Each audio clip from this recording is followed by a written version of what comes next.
Hello, guys. Welcome to another episode of the Arsaholics. As always, thank you so much for tuning in. How's it going, lads? You need to ask.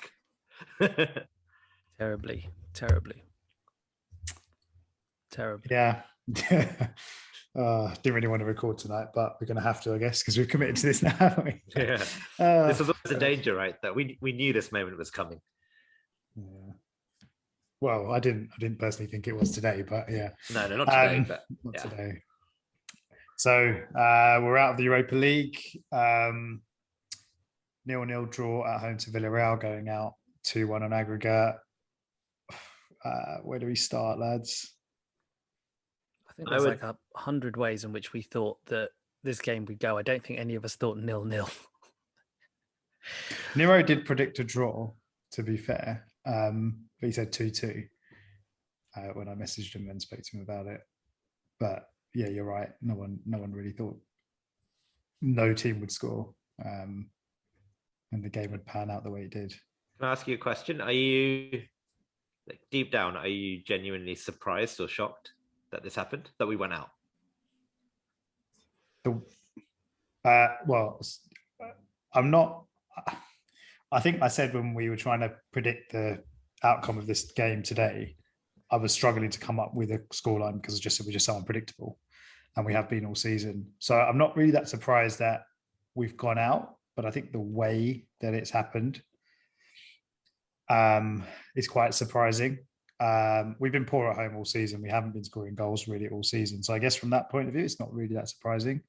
But Emery's pretty much done one on us tonight. And Arteta, I feel, and I think based on what we were saying earlier, I think you guys probably agree, Arteta's got a lot to answer for what's happened tonight. So do the players. I think there are a number of players, majority of the players that didn't perform tonight, didn't step up when we needed them to step up. There's probably a couple of players that could say they had decent games. Aside from that, it was pretty poor. Yeah, I mean, to answer your question, Aaron, I'm not surprised, but despite not being surprised, I still expected more. I still expected much, much, much more. Yeah, and Roger, I mean, I'll let you answer in a sec, but like you say you expected more, but why? Based on what? Well, we all did, right? Because we all predicted wins. No. Because that's because we want us to win. And that's a prediction. Yeah. Okay, fair enough. But I think I don't know if it. Like, I think I sort of think the same as Mize in the sense that it's more that in my mind, I could have accepted that we could have gone out because in my mind, a possibility was that we would be chasing, trying to win the game. We'd be playing really attacking. We'd score a couple of goals, but they'd score a couple because, of our setup, trying to chase the game. So I could see us getting knocked out 2-2. I could see that happening. What I couldn't see is a game like this, biggest game of the season. At home, I know it doesn't make that much of a difference. Pretty much overall, pretty much like a fully fit side, pretty much.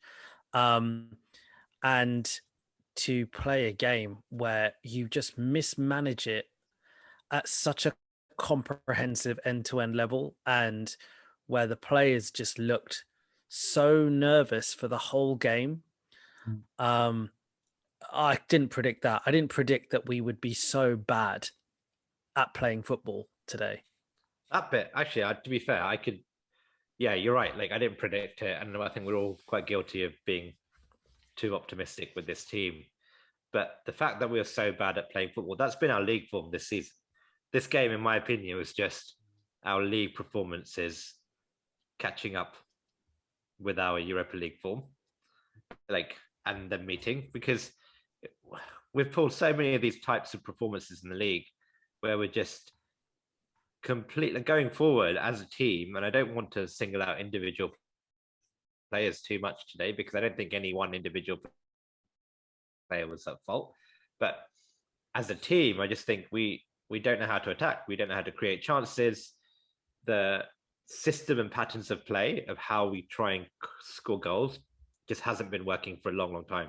And unless someone does something special, and usually that's Saka for me, Saka does something special, we have no real way of scoring goals. And I think that just happened today. And I thought actually Villarreal were pretty rubbish, but that's why they didn't score. I think a better team probably turns up and wins 2-0, and this game is over in about, the game should have been over in the first leg, but the game would have been put to bed very early on if a more ambitious manager turns up against us. When you say you didn't think Villarreal were that good, I think, sorry, maybe that's not exactly what you just said, but I meant going forward primarily, yeah. Oh yeah, okay, yeah, I completely agree with that. Yeah, they didn't, yeah, we were pretty well, I wouldn't say we were comfortable at the back, but yeah, they didn't offer much going forward. But I thought it was a bit risky from them in the sense that they obviously tried to protect what they had, which isn't surprising when you think about kind of Emery as a manager based on his time with us. But to do that for 90 minutes, he obviously had a lot of faith that his team could kind of shut us out, or he had a lot of faith that we weren't going to be very good. I don't know which one it was, but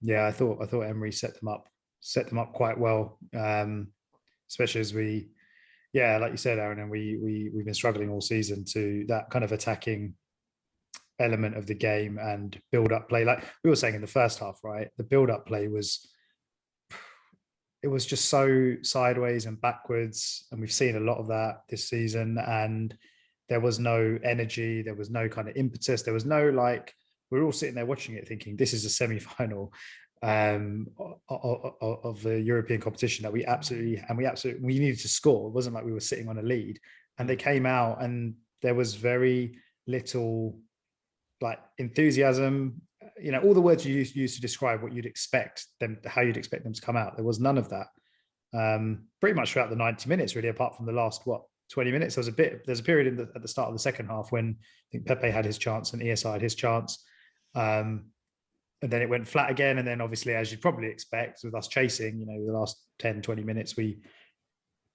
dominated a bit, but not really.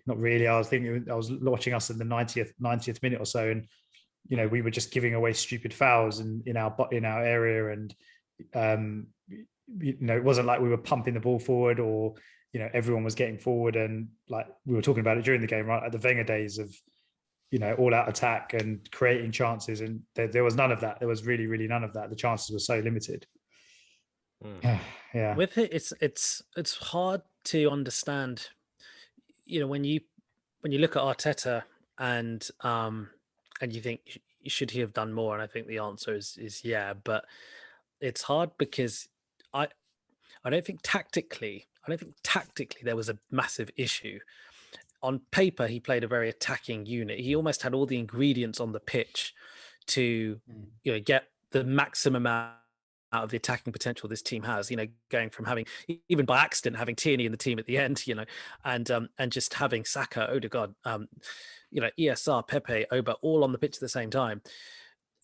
But he should be held accountable for not getting these players to play at a level that they really should be playing. It's not really about the tactics. It's more about the conviction. It's more about just the confidence. The first half, we could describe it as just being really nervous. There were just misplaced passes, times where you should go forward, you've gone back or sideways, just lack of control. And these are sometimes players which, like Saka, players who we don't associate being nervous, don't associate from lacking conviction. They did. And so I think it's difficult because I really, really blame the players. I think the players are really, really culpable and should be ashamed, quite frankly. But also I think Arteta has to look in the mirror and go, why couldn't I motivate these players? Why couldn't I get them playing with the confidence they needed to, tactics aside? Yeah, I agree. I think I agree with the first part of what you said, where you said there were things on the day today which we could have done better in terms of tactics with the manager. But this, for me, felt like a reflection of how Arteta has built this team and how he's gotten us to play. And I feel like the reality just caught up with us, and you couldn't, we were relying on Arteta to do something different to how we've been, brought up to play. And he didn't do that. And therefore we regressed back to type, and the type of team that this Arsenal team is a team that doesn't create chances, that will eventually give 1 or 2 goals away. We didn't do that today, but primarily going forward, it's just not that exciting to watch. except for bits throughout the season. I know there have been times where I've been genuinely excited about what's been going on. But then on the players, it's a bit of a tough one. I think, when you run a team with so many young players like Smith, Saka, players like Martinelli, players like Smith Rowe, there are always going to be games where they don't turn up, or they're just ineffective, or they, games where they are too nervous because it's their first semi-final or first big European game. But I look at other players like Aubameyang, like Partey, like Pepe to a certain extent, the defenders, the goalkeeper, and I think, when these kids have dropped for the fact that they are young players, you guys have got to step up and make yourself count. And I just didn't see any of that. And that's what I'm really frustrated. I mean, Leno can probably hold his head up and say, I did everything I could over these 2 legs to get us through. Yeah. And I agree with you, Aaron, in that I think some of these young players, I don't think these young players necessarily were good enough tonight, but you shouldn't be depending on them. It's not up to them. Yeah. And so I completely agree with that. And so it's the players that it's your Bellerins, your Parteys. I think Oba was okay, to be honest. I think finally lacked a bit of service. But it's those senior players, and Partey for a second. I know there was all this. There was a lot of talk today about him being isolated in midfield, about the tactics we were playing, meaning he had to cover so much ground. Maybe that's true. Maybe there's an element of he had a lot of ground to cover. I get that, but he was so bad in a lot of the things that he did today consistently. And in the first leg, this is not a one-off. He has been bad for a number of games since he came back from injury. Pretty much, he's been bad for weeks. I'll pose the question to you guys. Who do you think had a worst first season at Arsenal, Pepe or Partey? I think probably Partey. I'd say Partey. Partey. Probably Partey. I think Partey came from a Champions League club. He's come from a higher standard to what he's playing. Not in terms of obviously the competition, but okay, maybe you can't say higher standard, but he came ready-made. Pepe didn't, although he cost more money. Pepe, although he was very inconsistent last season, he still had games where you saw his talent as well, and you still had games where he popped up with goals, assists, games where he was dangerous. Partey, I was watching him today and I was thinking, I wonder how much we could get for him in the summer. I'm not saying that's how I feel about him. Yeah. And that's obviously an extreme kind of view. And I'm not saying we should sell him, because then I don't know who would have midfield. But it got to that point in my thought when I was watching him, and constantly, like you said, Aaron, this has been weeks of him doing just dumb shit. I don't know how else you can describe it. It's not even like, we some half decent build up play, the ball comes to the edge of the box and he skies one over. It's not even that today. It was literally bread and butter stuff. That moment, I think I called it slapstick, you called it something comedy, was it, Raj? Or on the edge of our box, and he kicked it onto one foot and then onto the other. That was just, and that was about the 12th thing he did in that game, which is comedy. That was it's just it culminated in that moment, really. He was really bad today, and that's worrying. That's worrying on looking at this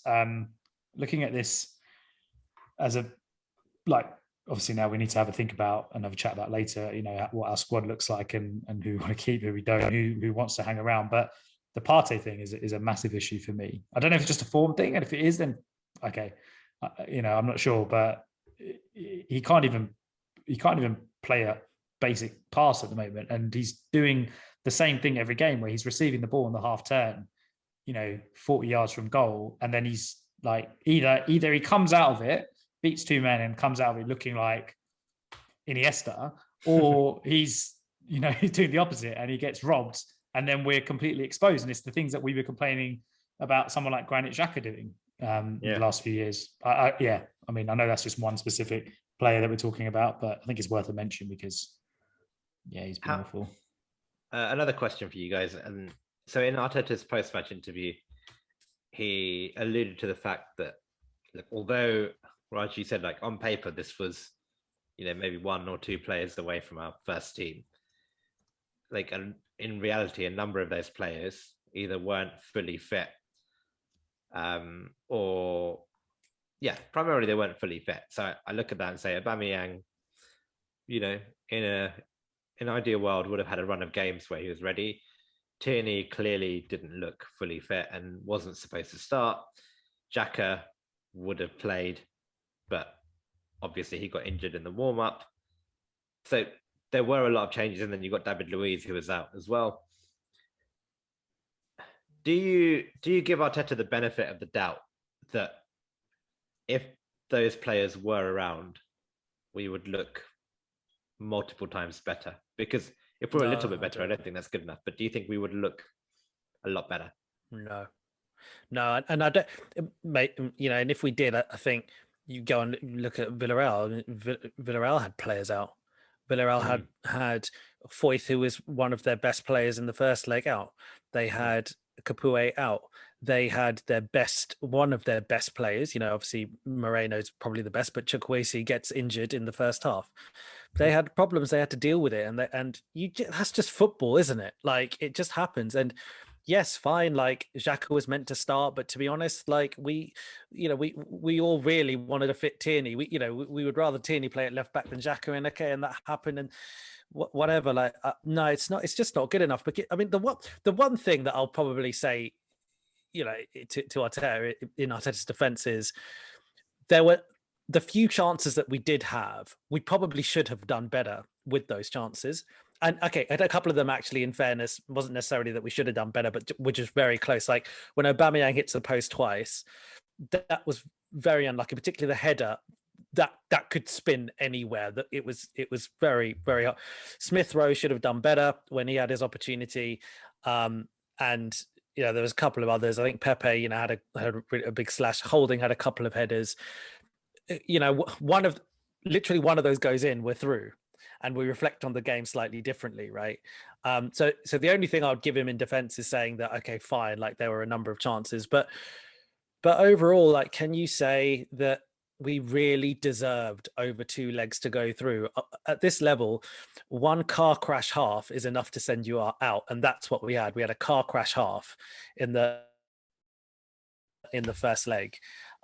And I think he's just got to look at himself, and the players he played have just got to look at themselves. I don't think we can blame fitness or injuries. Okay, cool. I mean, yeah, I wasn't really referring to this game as such, but it's more like, well, when you look at how bad we are, do you see if we had a fully fit squad in terms of picking our first, like, is the fact that we didn't have these first 3 or 4 big players available or at their optimum fitness levels, the reason why we're not creating chances or playing well? No, I mean, I'd agree with what Raj said pretty much. And I think that goes for our season as well. Like you said, it's football, right? We're not the only team to have big players out. And we have on paper, a pretty capable squad of doing better than what we have done this season. I think the par expectation for the Europa League, considering what's happened in the league, the par expectation, like minimum, was getting to the final for me. I don't know if you guys agree with that. And I think even if we had injuries, if you had probably a couple more out, you've got to look at who we did have, but we still had our first choice keeper. We still had Thomas Partey. Aubameyang was back. The front 4 or 5 that ended up starting was first choice pretty much. Like, was there anyone that you would have, maybe Martinelli, but otherwise, so I can't, I don't think I noticed that he said that in the post-match interview. He said he made 2, I don't know exactly what he said. I can't remember exactly what he said, but comments were along the lines of, we had a number of players out, and it was I think the interviewer said to him something about the age of the team. And he said, yeah, we do have a really young team. And it just felt like excuses. It really felt like excuses. Like, I'm quite surprised that he almost agreed with the interview on those points. I thought he would have pushed back and said, look, we just weren't good enough. But I think the other thing he said was that we deserve to go through. And I completely disagree with that. I don't think we showed anywhere near enough to suggest that we deserve to go through. The onus was on us tonight. We were at home, like you said, Raj. It doesn't necessarily make a difference. It doesn't make the difference it normally would with no fans. But regardless, we're at home. We had an away goal. We know what we needed to do. We had to at least score. and we couldn't even do that. And yeah, there were a few chances that kind of went begging and that over one. I mean, we said before the game, right, when we were previewing it, someone said, I can't remember who it was, it might have been you, Aaron, and Aubameyang needs to have a good game. And we were like, what's a good game for him? And it's okay, he probably gets 3 chances, he takes 1, maybe, well, he gets a few chances, he takes 1, maybe 2, and he hit the post twice. You can't really begrudge. And that header was an unreal climb. Like, it was actually, I've never seen him do that. I've never seen him do that before. That was like, I don't know, Ronaldo, maybe not Ronaldo, but like Harry Kane kind of levels, where you don't associate that with him or with his game. And he was just unlucky. He was just unlucky with that. The other chance that he hit the post, that was pretty unlucky as well. The one that he hit straight at the keeper, I thought that was probably his best chance. And it's one that we've seen him score loads and loads of times in the past, and he unfortunately just didn't execute as well as he could have, and normally bends that into the far corner, but he didn't today. But I don't think you could necessarily blame him, because he didn't have, it wasn't like he missed 5-6 chances. He had 3 chances, one of which was pretty good, and the other 2 were decent, and he hit the post with 2 of them. So yeah, that's my biggest annoyance. Is actually, you look at that, I think actually all 3 of them were half chances, or at best you wouldn't really expect him to score those goals. And that's my biggest issue with this team, is we don't create enough chances for our strikers to be like, well, Aubameyang should have scored that, and he didn't. We never come away thinking, oh, if only we had taken some of those really good chances. All of the goals we score come from half chances, because we just don't create high quality opportunities for whoever's playing up front to score, or whoever's playing out wide to score. And I wish I knew why. I don't know why. I don't know why that is, but that's the biggest annoyance I have with this Arteta team, is the chance creation, the quality of chances we create just hasn't ever really been good enough. Do you think it is a quality of players thing then at the end of the day? Because, when I watched Chelsea yesterday, it was remarkable, because it just felt like they were missing a bunch of chances, but they were just repeatedly creating more and more and more. And they didn't look like they were doing anything that clever. It was players beating defenders. It was players moving into good spaces. It was just stuff like that, where I looked at it and go, it's not like you're doing anything crazy, and I don't know. I'm starting. Go on, Aaron. Sorry. No, I think that's the biggest frustration. I don't know if this is this a manager who can't coach players, or has built a way of playing that is just bad, and that he doesn't really have a plan on how to score goals and create enough high quality chances? Or is this a bunch of players that are not good enough to execute whatever the manager is telling them to do, because they're not good enough, or they're making the wrong decisions on the pitch? And I don't know. I think it's an interesting question, because I'm starting to think that the way that Arteta, we all know that he's a pretty conservative, we've said it before, he's a pretty conservative coach in terms of how he sets up his team. And I think that's starting to, or has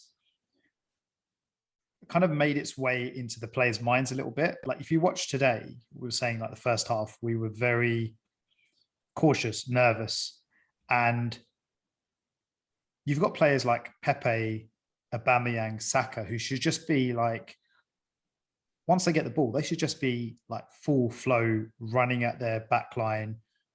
I'm kind of expecting, when I watch other teams play, watching City the other day, I'm not saying we're at City's level, but even just the basics of pass and move, and players who are in attacking positions should have an attacking mentality. And it feels like, I don't know if it is down to how Arteta's setting up the team, but it feels like these players have almost lost that mentality, where they're always looking for the safer pass. Maybe it was a bit of nerves today, but would you not agree that that's just how we played for majority of the season? It's very rare that you've seen us just go full throttle at teams.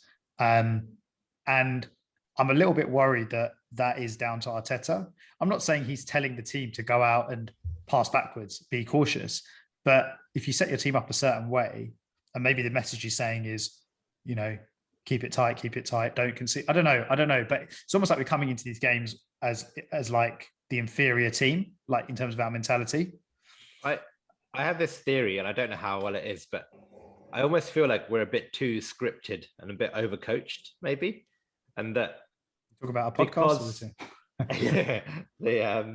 So, and I think when you maybe, and this is pure hypothesis, when we get fans back in the ground and you can't hear the manager shouting, play this pass here, go back here, go forward, go left here, actually the players might be released a bit to play with a bit more freedom and actually to live and die by their own decisions. I mean, I could be wrong, and maybe you're right. It could be really bad coaching, but I think a reason why you might be right, Aaron, because it flicked my mind today, was in Arteta's post-match. I don't know if you heard, one of the things he said was details. He was like, we didn't get these details. And I looked at it, it wasn't details. Details wasn't the issue. The details were arguably the problem. Like, in the sense that you didn't require details. It required just doing basic things, right? And like having the mentality. I never thought of it in the way that you described it before, but I think you're completely right. They're attacking players thinking in a very confused, clouded mindset. Yeah. Like they have to think about way too much. And I think maybe that is it, to be honest, guys. Like, I think maybe that's what it comes down to. Maybe he's used to being the coach who at City, he's able to just kind of come at it from that angle. And then Pep can maybe take what he wants and you know, do that. And maybe Arteta's just so used to being, you know, massively in that detail. And these guys just can't deal with it. And maybe no top team can deal with it. And maybe this is how Arteta needs to evolve. But I really am wondering now whether it's right to let him evolve at Arsenal. Yeah, we're going to talk about that, I guess. But yeah, I mean, just to add on to that, like if you think about when ESR came into the team, and he was obviously, a lot of people knew who ESR was and had seen him play for the youth team, and obviously he's been a name that's been mentioned in the last couple of years, maybe as someone who might kind of break through. But he came into that Chelsea game, and it was like a breath of fresh air, right? It was like a breath of fresh air, and we were missing that creative player, we were missing that number 10. It was almost like he filled that void that we hadn't had for the first 3 or 4 months of the season. But it's almost like, kind of adding to what I was saying, it's like he's almost been coached too much, where that freedom, that like ability to just kind of go and express yourself, he doesn't really have that anymore. And yeah, maybe it's just a very rigid structure that Arteta wants, and a very rigid game plan. And these players are almost like, maybe you've got too much to think about when they get the ball. I don't know. There's something not right, because it's been like this all season. And I think it leads nicely onto kind of where this leaves us. I mean, we've got a few games left this season. I haven't even looked at the league table to tell you guys how close we, like, obviously now it's, you know, we're now like, okay, can we get a European place? We don't want 7th because of the Conference League, assuming it goes to 7th. Realistically, I don't think we can get 6th. So I think I checked earlier and we were 5 points off Liverpool in 7th, and they've got a game in hand. I don't know who Spurs in 6th, and I realistically can't see us even catching Liverpool. So you'd assume we don't have European football next season. I think it's a pretty safe bet, unless you wouldn't be surprised if we went and won all 4 games now, would you? You really wouldn't be surprised. No. Yeah, they're not particularly hard. We got Chelsea, but they're not particularly. It's not a particularly hard run otherwise, and you wouldn't be surprised when the pressure's off if that's what they go and do. But yeah, I mean, you've got the rest of this season, and what do you guys think? European football is a no for next season, you'd assume? Agree with that? Yeah. So on that basis, I mean, where does that leave this group of players? Where does that leave Arteta? And I don't know where that leaves the club, really. I think one of the very first episodes we talked about, what if we go out of Europe and we have a season without European football next season? And I think it might have been Nero who was saying, you know, he'd love to see that because of what Chelsea did in the season that they didn't have European football. I kind of disagreed, I believe, and I still don't think it's necessarily a good thing when you consider the financial aspect and impact of not being in Europe. But yeah, just in general, where do we go from here? So I don't say I'm with Nero, but I'm out of all the things, like not being in Europe next season is probably the thing I'm least upset about. I think what really frustrates me is that we had a real opportunity to almost cheat and like hack away to a Champions League place and £50 million and like supercharge this plan. And now the reality is it's going to be a very, very slow plan if it comes good. Whereas there's a real hack of like a shortcut almost into Champions League and like 50, 60 million quid and a real chance to step up and accelerate on this plan. And now this plan is going to move kind of in baby steps. And the only way it's going to move is, going through that week by week cadence of league games. And there's no, I still think Arteta just about has the benefit of the doubt for me. He's got enough, I don't want to say excuses, but enough reasons why it's gone wrong. And I think sacking him this summer would be potentially a bit short term, but he's got no excuses. If we aren't in and amongst the top 4 next season from like November on up to November, like he'll be out of a job very quickly. I wouldn't blame. I think at this point, given the manner of defeat today, given how things have gone sort of recently, the fact that it's not just been one poor spell of the season, there's been a couple of poor spells now. I wouldn't begrudge Josh Kroenke and the board for moving on in the summer. But they need to have a plan if they do. And I don't I've seen some people on Twitter today saying that there's no obvious replacement for Arteta is no excuse to not sack him. Well, I think that's an absolute nonsense thing to say. I think you absolutely do need to look at and see who else is out there. And I think that's the point. I think in the summer, if a really, really good manager, if we thought there was a really good manager available, I wouldn't begrudge them thinking, do you know what? Maybe it's best to just take this team forward with someone else on the basis of what we've seen recently. I wouldn't begrudge them. At the same time, I can see an argument to say, fine, yes, there's things that haven't been ideal for Arteta. Let him have another window. Let Edu and Arteta have another window, another crack at it. And maybe, this will be his first proper full season. But, again, what's frustrating is I look at managers like Tuchel and what they've done. They didn't have a proper preseason. They came in mid-season and look what they do. So again, that's where I come and say, if you had a really good experienced manager, I don't know. I think, Aaron, and I think the problem is about not being in Europe for me is if we're not going to be in Europe at all, then we basically have to assume that unless Kroenke comes in and plugs in a load of money, we're probably not going to be able to do that much business apart from, from whatever we generate. We're probably not going to be able to do much business. So we're basically going to have to say, what manager do we think is going to get more out of this current crop of players and take our young players forward? And if that is Arteta, then so be it. But I think, Miser's point as to why he wanted us in Europe in the first place, money. For a club like Arsenal, it's a bigger point than it is for Chelsea, right? Being in Europe. Exactly. But yeah. I mean, I think, like you said, Aaron, and we need to be in and around the top 4. And if he has a bad start to the season, like Emery did in his second season, and obviously Emery went around the same kind of time, like October, November, I think it was. I can see the same thing happening with Arteta. And it's going to be frustrating if that happens because they would have given, like said Raj, they would have given him this summer window. They would have given him funds you would expect to try and get the squad to where he wants it.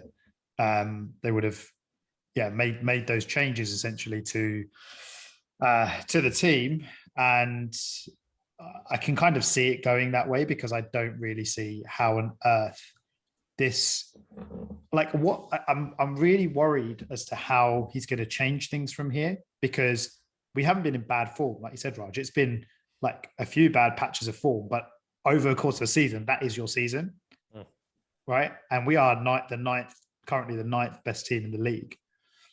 And I'm like, if the expectation is top 4 next season with no European distraction, I really question how we're going to make that jump based on everything this season, really, based on the fact that we don't have a settled centre-back pairing, and we've got two centre-backs coming back to the club that we don't know how they're going to fit in. We don't know who our best right-back is. Leno might be off in the summer if you listen to kind of paper talk. Partey's looks absolutely terrible at the moment. I'm concerned about that. Our best striker is going to be pushing 32 next season, is it? I'm not sure, 31, 32, whatever it is. Like basically coming to the kind of latter stages of his career. Our second best striker is out of contract in a year's time. Like this, like the Pepe issue of is he going to cut it or not?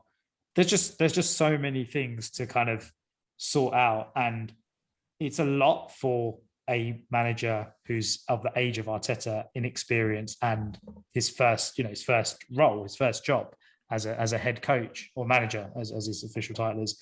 And I just can't see how we're going to be anywhere near top four. If you assume City are going to be there, Chelsea looks so strong now, they're going to strengthen. United are going to be there.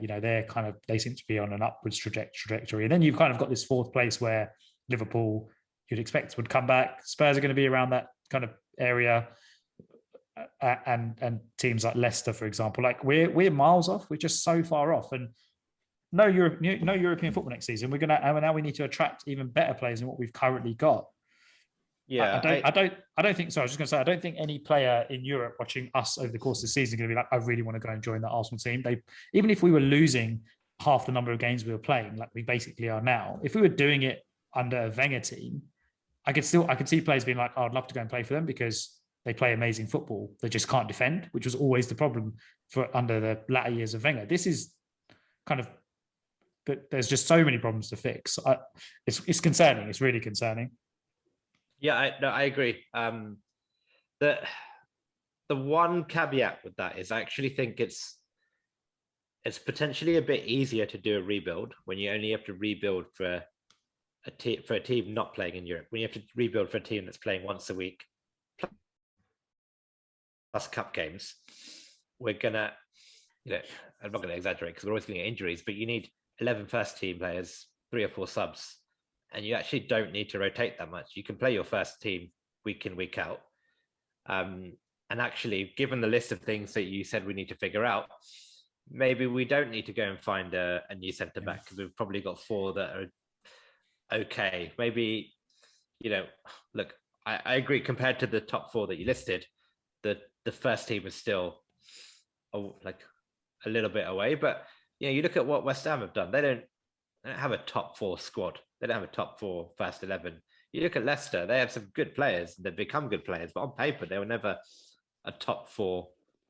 Like they seem to have coaches that have got them playing a certain way, and the players are playing for the coach or the manager. And there's no reason, at least on paper, why Arteta can't build an Arsenal team like that. But the one thing I do agree with, lack of experience. It's a gamble that he could do it, right? But I think that's the idea of what we're hoping Arteta becomes. But the real issue here is money, right? If we're going to have to make up 30, 40, 50 million pounds, then to do a rebuild sustainably, we do need money. We need, our owners to step in and say, look, we're going to have a 50 million pound shortfall this summer, but it doesn't matter. I'm going to give you the money to go and get those 1 or 2 players that will really make a difference in helping you push for that top 4. And I don't know if we'll get it or not. Yeah, I wonder if they did it. I wonder if they'll do it and still, again, this kind of, I wonder if they'll do it and think Arteta's the guy at this point. I think that's because and Aaron, I'm feeling you'll disagree with me on this, but I think Emery got sacked for a lot less than this.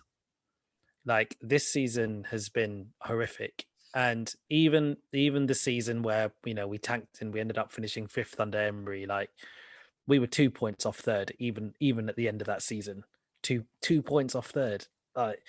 And before this recording, I went through that season, because I just wanted to remember if I like recalled it being as bad as it was. And yes, and there were like series of games that weren't really good. And I looked at the stats in some of those games towards the end when we were losing to Wolves, when we lost to Crystal Palace at home, and that kind of, and still in those games it was 70% plus possession. It was kind of multiple shots, etc. Like it was still that. And again, I think my point is we probably do need to recognize at some point that if we're just calling it agnostically, emotion aside from the fact that we love Arteta because he's a former club captain, it's just he has to be doing better with what he has. Oh, I agree. This is bad. This is unquestionably bad. And if there's even a hint that next season this is going to repeat itself, we have to sack him. The reason I am a little bit more sympathetic is we knew that we are getting a rookie manager who has never managed before, but we gambled on, okay, he's going to make mistakes, but he will fix them. And if you stick by him, he will, ideally provide you with a high ceiling. Ideally, I think we're aiming to find the next Pep Guardiola, right? And I just wonder if there's a risk that actually he's made all his mistakes and now he's learned, and we sack him before. We've taken the hard stuff and we've dealt with the pain, but we're going to sack him. He's going to go and do some of that and take all his learnings and then go and win somewhere else. So I feel like you need to give him that cycle of, okay, you've messed up, but now go and improve this and go and fix this. And this is your last chance.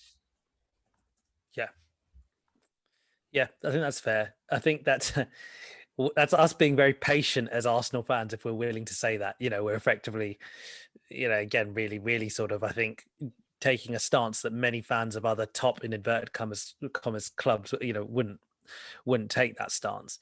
And I think fair enough. There is every chance that could happen. And again, as I said, like, I'm not Arteta out at this point. I'm not because I think if you're Arteta out, I think what you're saying is, irrespective of who else is out there, you want the manager out. It's not that for me. It's this summer. I think that we should look at it. And I wouldn't begrudge the Cronkies, as I said, if a top manager was available, and I wouldn't begrudge them from pulling the trigger, especially if they're going to pump some funds in, to the window. Yeah, I agree. Yeah, I was just gonna say, I think come October, November, I think he'll get sacked personally. Oh, I think he'll go. Yeah, I think he'll get sacked. I think he'll go. I think you don't think he'll win enough at the start. Yeah, I haven't seen enough from him. There's been circumstances this season which are kind of unprecedented, and you do have to take that into account. But when you just talk about it as in plain terms as 11 players going up against another set of 11 players, whether they're on paper better or not, I just haven't seen enough. I haven't seen enough. And there's a lot of players that we always question this, are our players kind of good enough? But what is good enough for us? Like this season, it wasn't even we got to the point where it wasn't even about top four. It was just about, let's get to the Europa League final. Let's not draw to Fulham and lose to Everton or whatever, the kind of games that we were losing at home in November, that kind of period. And everything you said, Aaron, and as well about, creating chances, a way of playing, a way of breaking down teams. We knew or Arteta should have had an idea what to expect tonight. If you just take it back to tonight and the objective tonight, to score a single goal, to score a single goal. I'm not saying we would have necessarily gone through 1-0 if we'd scored in the first 5 minutes, but to score a single goal as your kind of primary objective, which you didn't achieve. And yeah, we maybe were a little bit unlucky by hitting the post twice or whatever, but I just don't think, I don't know if he's out of his depth. I don't know if the players are not quite playing for him, because there's been loads of games where I've questioned their kind of commitment, or I just don't feel like they're putting in enough effort, basically. Yeah. I'm not sure if that's what it is, or there could be a number of things. And I'm not Arteta either. I'm not saying that I want him to go. I want him to succeed. He's obviously an ex-player as well, which means, he kind of holds a special place in Arsenal fans' hearts for that reason. He's ex-club captain. But I just can't see it. I can't see how he turns what we are now around that much that we're suddenly competing with the best teams or the second tier. If you take City as the best team in the country, the second tier of the best teams, if that makes sense. I can't see how he gets us into the mix with those teams. You've still got to look at, like, he's got one of the best youngsters in the country in European football. Probably you'd say he's got, one of the best finishers in the league. He was top scorer a couple of seasons ago. He's golden boot winner a couple of seasons ago. Like there's still a lot he's had to, he was able to go and buy a £50 million central midfielder. There's a lot that he's got to work with, and I don't think he's getting enough out of them. And it could come down to what we do in the summer in terms of transfer business, and that could change everything. But if you assume we're going to, the squad's not going to change too much, I don't know. I really don't know what's going to happen now. But if you assume it's not going to change too much, then and we're going to have much of the same players playing next season. I don't know kind of how he's going to turn it around that dramatically. Or is the expectation that is the expectation top four? I mean, that's the thing, isn't it? Maybe he will stay in the job if the expectation is now lowered. Maybe it's we need to finish top 6 and get into the Europa League and build from that. I don't know. I'm not saying as fans, I'm saying from a club perspective. I wouldn't accept that. I think I wouldn't accept it either. As a fan, I wouldn't accept it. But, we've accepted 9th place this season. We are saying we're happy for him to stay. Yeah. No, I think we've accepted 9th on the I don't think we've accepted 9th. I think we've said you've got just about enough credit left to have one more chance. Because you failed this season. I don't think anyone's really saying 9th is acceptable as such, right? I think it's clear. No, as in, I think accepted as in we've accepted that that's basically as good as we are this season. No, because I think it's still failure, right? We know. Yeah. But do you think, as in when you say you've accepted we're 9th is underperforming for this team. It's not like he's done par with this squad, right? No, exactly. I don't. But I think it's one of those things where it's not. I don't look at us being 9th and be like, oh, we're so unlucky to be 9th because of this, that, and the other. It's not. We're not unlucky to be 9th. It's because a combination of him, the players, they've culminated in a really, really crap season. Yeah, and I think it's just a case of, do you gamble on potential and hypotheticals, and based on the little bits that we've seen to say, actually, you deserve the start of next season to prove you can do it? Or do you say, actually, I've seen enough now. Today was your last chance and you blew it? And I think I'm not there yet with the manager. I think he deserves that one more window because the season has been mental. You look at Klopp's taken Liverpool to 6th or 7th, right? Juve 5th.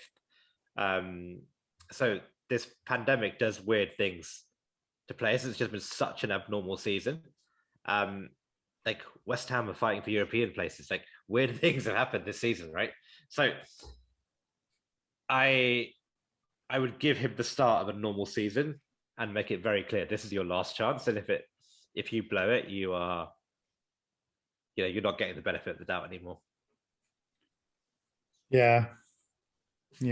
Okay, it's going to be very, very, very interesting to see how this affects everything going forward, really. But yeah, I guess we can probably reflect on that at the end of the season.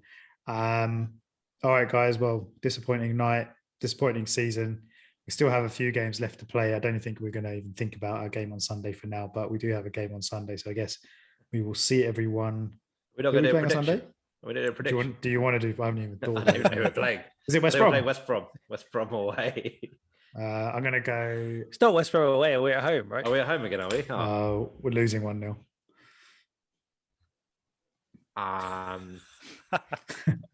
That would, to be fair, if you're a betting man, you would bet on that scoreline based on our form this season. I think we're going to win 4-0 just to take the mick. So yeah, I think 4-0 Arsenal. Score in the first Partey's going to score in the first minute. We're going to score 4 goals in the first half. So yeah, put me down for 4-0, and we're going to be fuming about it. I think we'll win for the same reasons. I think in the end, although I predicted we'd lose against Newcastle. In the end, it felt like we were pretty handbrake off. We kind of just felt like whatever, and they were a bit rubbish. And I think it'll probably be like that against West Brom. I think we'll be like, well, let's just play. and West Brom aren't very good. And so I think we'll win. I think I'm gonna go with 3-0. I'll stick with the 1-0 loss. Then. The look you gave us was like, what are you guys talking about? Why am I on the podcast with these jokes? Oh, boys. This is bad. Yeah. All right. Well, should we leave it there then? Shad, I still feel just rubbish that we weren't able to be there and boo. At least the season tickets will be cheaper next season, right? Oh my God, didn't even think of that. So, yeah, no more Thursday nights, which is good. That is going to be weird. That's going to be weird. First time in 4 seasons? Is it 4 seasons Europa League football? 3, 4? Yeah, just no midweek. So let's just... Yeah. And Saturday, 3 o'clock, so I guess we'll be back on the menu, which is good. It'll be good for us going to the game day. Maybe we should try and still get together on Wednesdays and Thursdays and do like really civilized Thursdays. real civilized dinner, Just don't talk about football. Yeah. Nice one, boys. All right. Cool. We'll see everyone after the West Brom game on Sunday. But Gooners, thanks for tuning in. Take care. See you next time. Bye. Yeah. Bye.